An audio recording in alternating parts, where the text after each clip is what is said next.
Hey, it's E.B. Moss, and this is a bonus episode of Insider Interviews with media, marketing, and advertising experts. And the expert you're getting today is me. I just wanted to talk a little bit about something that I observed recently over the weekend, the Memorial Day weekend, and some of the marketing hits and misses that I saw while on vacation because, you know, there's no rest for the weary. There's no vacation for a marketer. It started when I went to visit a friend of mine, the daughter of a very famous marketing strategist, Jack Trout. And you might be familiar with the book, The 22 Immutable Laws of Marketing. Well, it was a rainy weekend in the Hamptons, and we strolled Main Street, and we came across a place that served her favorite coffee, Jack's Coffee.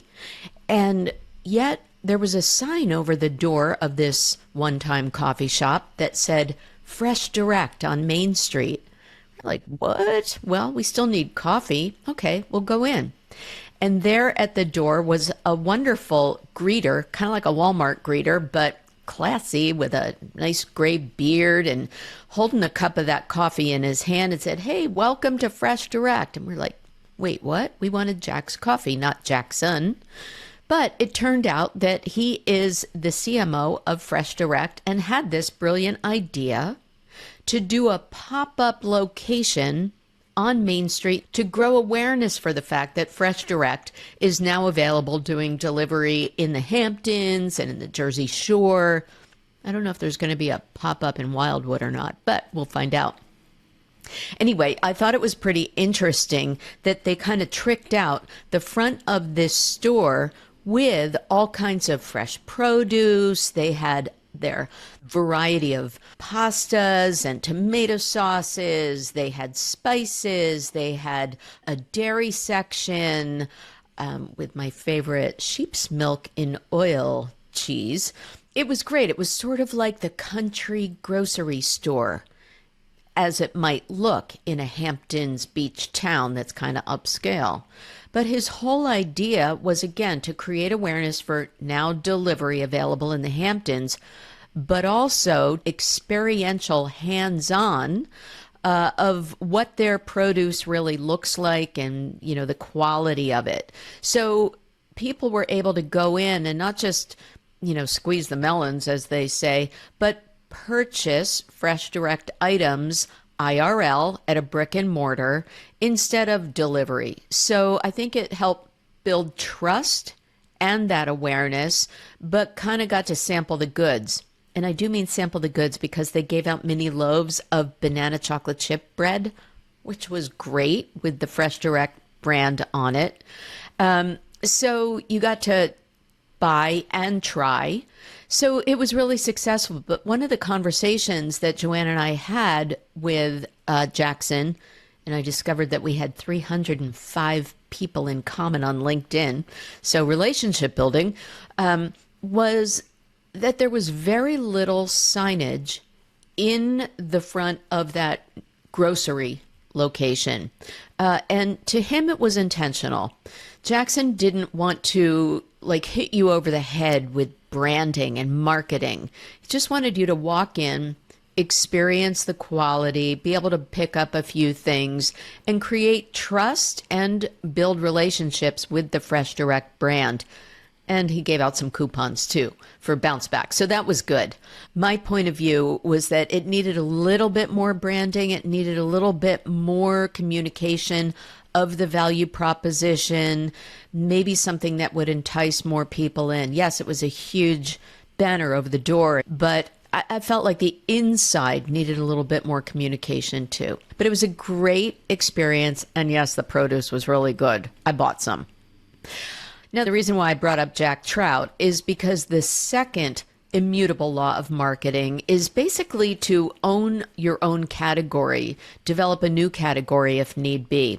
So the interesting kind of through line here is that Jackson used to work at AB InBev as in Anheuser-Busch, And in that second law of marketing, Jack Trout cites Anheuser-Busch and their effort to compete with what had been the one high-end beer in the U.S., which was Heineken. That had been positioned as high-quality imported beer. So Anheuser-Busch created high-quality, high-priced Michelob as a stateside beer instead of an imported beer. So they created a new category of high-end beer to compete with the import category, if that makes sense. So I thought it was interesting that there's Fresh Direct trying to create a category of quality food delivery and distinguish itself from the mind of a guy who used to work at Anheuser-Busch. So that's the overlap there. Now, the other thing is market thyself and stand out and communicate your value proposition in a unique way. That did not happen at a fun event that we went to later that night. It was the Rosé Soirée. And, you know, when you're in the Hamptons, you drink a lot of rosé, right? Well, at this event at the beautiful Southampton Arts Center, there were about 20 different booths pouring unlimited tastes of rosé. Well, that part was fun. But although each of them received a logo on the Dan's Taste website promoting this event, there was no real connection of what distinguished one rosé from the other, unless you were a greeter like Jackson was at the Fresh Direct location, and the person pouring the samples actually explained, this is from California, this is from France, this is sparkling, this is not. You were just getting a pour, and throwing them back. So I found it amiss that these wonderful wine companies didn't take the opportunity to hand out something that was branded, perhaps an alcohol. You can't really do a bounce back coupon, but you could have had more complete signage. Most of them just had like a little easel back card on their table where they were pouring their wine. And it really didn't help me distinguish which one I liked, how to remember that one, what their points of differentiation were. So that was too bad. And same thing for Wilmington Trust, which was the title sponsor. Now they have signage on all of the Dan's Taste events, so that's great. And their logo was on the little glass that you were given that said Rosé Soirée, sponsored by Wilmington Trust. Da, da, da. But again, I didn't really observe any offers, anything from that title sponsor.